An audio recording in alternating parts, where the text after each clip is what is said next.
kalayaan natin na sumunod sa Diyos.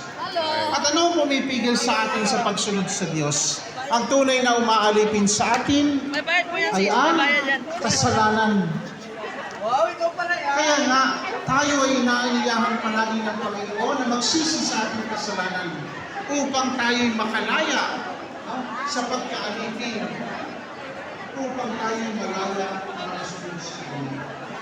Kaya pinagdiriwan natin, yung araw ng kalayaan sa landas ng ating bansa, 126 years ago, our forefathers declared our independence.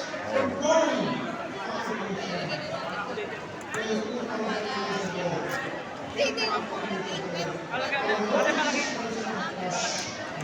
Open.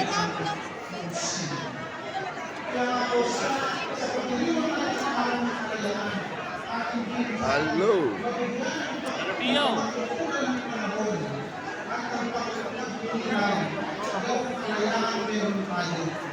Saan ba natin pinagdami ang kalayaan na pinagkaloob sa ating sa araw nito sa iyo, ang isang Panginoon at ipagpapasama ang ating kaibuhin tayong pinagpapatunan sa iyo ay ating Panginoon na sa ating mga stage, sa ating mga santo, ang imahin ng Panginoon sa Kristo ng mga santo. Tayo ng mga Pilipino ay may bahagi bilang mga Kristiyano. Nasa buhay ang Pilipino tayo, nasa bansa, pero ang ating pananampalataya, ang ating devotion, ay may ibahagi natin sa mundo.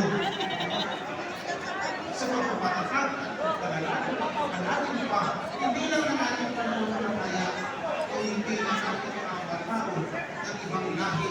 Sapagkat sa tuwing nakikita nila tayo na may marundong na pananalangin, marundong na devotion sa ating Panginoon at sa kanyang mga santo, sana nagiging inspirasyon din tayo sa kanila.